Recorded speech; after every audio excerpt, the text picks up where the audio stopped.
The way magic moments work is essentially by stimulating one of three emotions. I call it 3 A's. It's either the aha, so, oh, I get it, I realize that. Kind of like Miki just said, now I finally understand why this works, right? It's an ah, like a, oh, that's so cute, oh, that's amazing, that's so nice. Have you ever walked past like an artist on the street that's just doing caricatures or painting these amazing things, and you stop and look and go, oh, that's amazing. So it's an emotional response.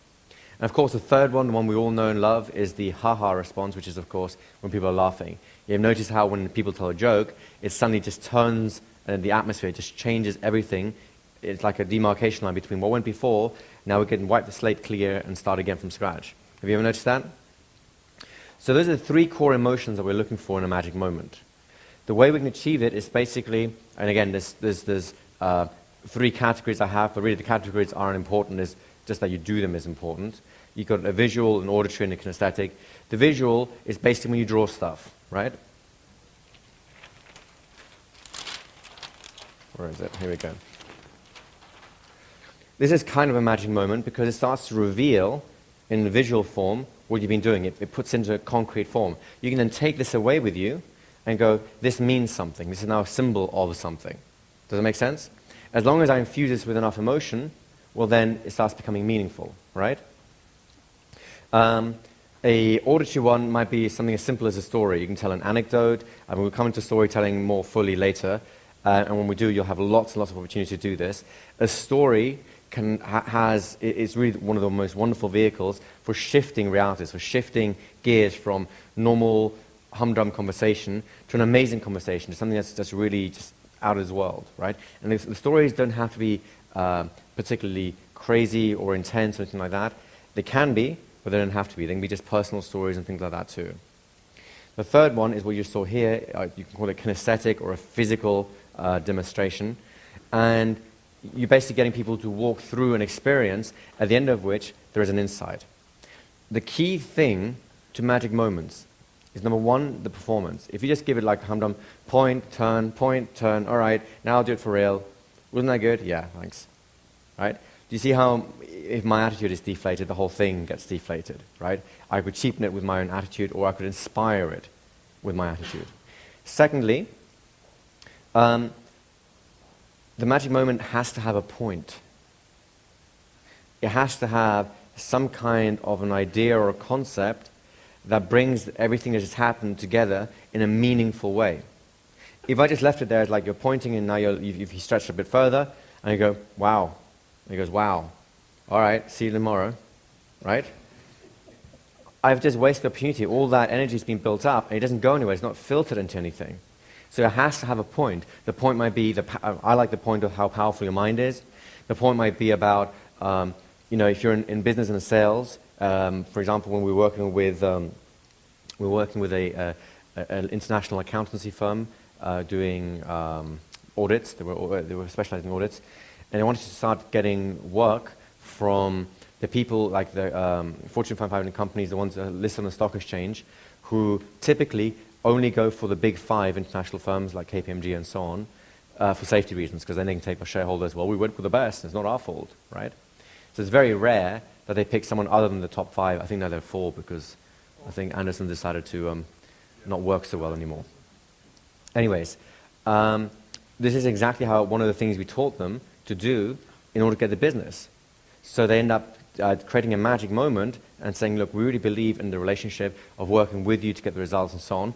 Did a little magic moment, and at the end of it, the company's going, that's great, that's what we want to have, we want to work with people like this. It really brought the experience to life for them. Because anyone can just say, well, we'll work with people and together in union and harmony we'll master the world and all the rest of it. It doesn't mean so much, but the experience does. But it has to be focused down onto something. Does that kind of make sense? So those are the key things. And there are an infinite variety of things you can use for magic moments. You can use magic tricks. You can do what you just saw there. You can have psychological things. We have a whole deck of cards with examples of these things.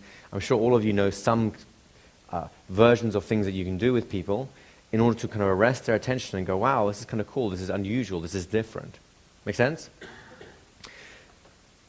We're going to have a chance to practice in this one in particular in a moment, and then use that as an opening door towards a conversational induction, right? Before we do it though, Mickey, do you mind talking a little bit about how you get business using magic moments? Because this is not just a little parlor trick that's to open things up. This is honestly how I first started filling my own business practice as a hypnotherapist, totally by accident. And before I tell my story, you may as well tell yours because I think it's amazing. I'm down to 2 bar shifts a week. I work 2 shifts in the bar, the slowest days, Sunday, Monday, during the day. By happy hour, I'm out of there. At the end of those 2 shifts, my books are full. I've got clients for 4 more days. And I do it using magic moments. I, of course, started with the cards and got a few of them, and then I got interested in mentalism. And I use another trick, too. I'll walk up to a table or a group of people, and while they're looking at menus, and then I'll just tell them what they want, and they look at me and go, how did you do that? It's the embedded command CD. They might not want that, but they're going to have it. So if you want to study the embedded commands thing, that's a good one. And they go, how do you do that? Now I've got a conversation, and I tell them, this is a second job for me. You know, they're like, what do you really do? I get inside your head. And they're like, what? And then I'll just, wait a minute. And then I'll do a mentalism trick where I'm also doing a hypnotic gaze induction on them, and they don't know it.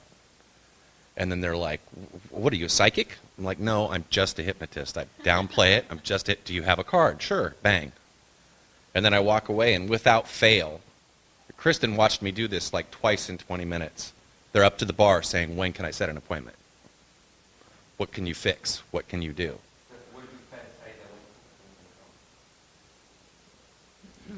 Would it be fair to say that when you use magic moments properly, that it's just night and day? It totally transforms the interaction and the results you get as well, right? Oh, yeah. And the best thing about a magic moment is once you know how to do it, you'll go, oh, really? That's all it is? But if you do the stage part right, if you do the, what's the word? The setup right, if you do the theater part right, it could be the easiest trick in the world, and you're going to get a huge, huge reaction. Most mentalism tricks, when you learn how the trick is actually done, you're like, really? That's it? I mean, and they're really simple to learn. But if you do it right, you blow people's minds, and all of a sudden they're asking for your business card. Can you make me quit smoking? Can you make me lose weight? Well, yes, I can, as a matter of fact. So, who would like to learn how to do that? Right? Give him a nice round of applause, because I've been teaching magic moments pretty much since we started teaching live courses, and I really love to hear it when people actually use it. A lot of people think, oh, it's such a simple thing, it looks charming, and then they forget all about it. But when you actually use it, you get amazing results. I had the same thing.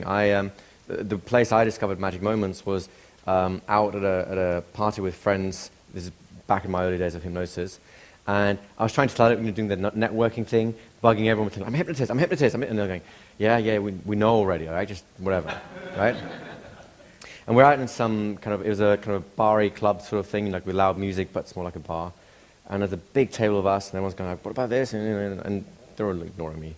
So one of my friends then turns around and says, oh, I saw this thing on this in a stage show, like with people, their hands were stuck or their arms were stuck, or whatever. Can you do that? And this is in my early days, so I was a little less confident about the whole hypnosis thing. I was kind of like, yeah? Sure, of course I can. I'm Hypno Man. Anyways, so we went to a little corner. Music was playing loudest, I had to basically shout in his ear. Did eye catalepsy, so eyes locked. Then we did the arm bar, right? Of course, with eyes locked, it just looked like I was whispering some guy's ear, so that was not probably as dramatic. But with the arm bar, suddenly people noticed, right? Before I finished the whole arm bar thing, I had about, 5 or 10 people hanging around going, just watching, right? And this is the interesting part. By the time I got from the area we're standing in, back to the table where everyone was sitting at, I had a whole queue of people queuing up around the table, and half of them weren't even with us. And they're all saying like, oh, can you cure insomnia? Can you deal with smoking? I've got a chocolate fetish and it's not good for my hips. Can you help me with that? And all kinds of stuff. I filled up my book on that one night, right? So it is very, very powerful. And ironically, people think, oh, it can't be. It's just it's an easy gimmick. If you treat it like a gimmick, it will be, right? When I was a kid, there's a magician in England called Paul Daniels. Anyone here from the UK? right? Well, Paul Daniels was a famous TV magician. He had a show every single week for years, and it takes a lot of, inventiveness to be able to do that. Anyways, I love that show, and in one Christmas, I know I might have been 11, 12, one of those ages, I got a Paul Daniels magic set for Christmas. I thought, this is fantastic, right? I'm going to be like Paul Daniels. His catchphrase was, you'll like this, not a lot, but you'll like this. So I practiced my catchphrase, right? I didn't quite shave my hair. He was going a little bit bald on top. I didn't quite go as far as that, but I was doing my whole Paul Daniels things. But then something happened. I opened the box up, and there were these little cheap plastic balls and slidey things which made things happen and all the rest of it.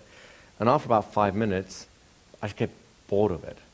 I didn't realize what I should have written on the box in large letters across the sides is magic not included. Because the magic's not in the trick. If you just treat it as a trick, it's a trick. And really, after a few oh, that's interesting, it just gets tedious, right?